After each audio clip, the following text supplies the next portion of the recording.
Ini bukan rojak sotong, ini sotong rojak nama dia. Sotong seekor macam ni dengan udang banyak macam ni. Kau agak harga dia berapa? Sorry guys, kat sini gelap sikit. Hari ni wife aku ajak makan dekat kawasan area kampung sikit dekat area Melaka. Orang-orang KL cakap dekat Melaka ni rojak sotong kat sini yang paling sedap. Tak tahulah betul ke tak kan, tapi kita try. Wife aku ni sanggup bawa aku pergi jauh-jauh macam ni. Warung hijau rojak sotong. Dia betul-betul dekat area kampung ni guys. Out of nowhere dekat area kampung ni, tiba-tiba macam ramai gila orang kat sini. Punya saiz menu dia jambu-jambu tau. So bila dia dah jambu, jangan mengharapkan dia murah lah. Tapi disebabkan nama dia Warung Hijau Rojak Sotong, kita nak try dia punya rojak sotong lah kan. Dia punya jambu tu boleh makan 6 ke 8 orang semuanya. Pagi pun habis.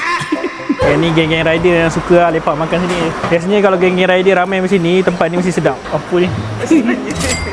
Saya yang apa ni? Ni macam sebulan nak makan ni. Itu jambu betul dah tu. On the topping of dia punya sotong, dia ada sprinkle of kacang. Bawah tu baru nampak dia punya rojak. Ni makan sini kena bawa pisau Kan betul lah ada pisau. Memang ada pisau lah. Haa.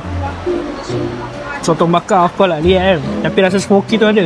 Oh ya. Sangat-sangat smoky lah. Dia dibakar dengan sangat baik. Surprisingly, faham kenapa dia famous. Kuah dia sedap gila. Campuran kicap, kacang, rasa nati tu. Kalau dia pedas, dia jadi 10 over 10. Rojak ni kat bawah. Kangkung, tahu. Basically dia rojak sayur lah kan. Bagi ni yang craving makan rojak, ini akan memuaskan hati lah. Wah betul ni besar macam ni.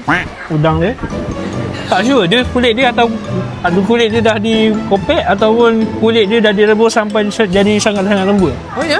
Power lah. Rasanya macam berkulit tau. Tapi dia lembut. Gigit gitu je ni. Betul. Kalau review lah nak makan.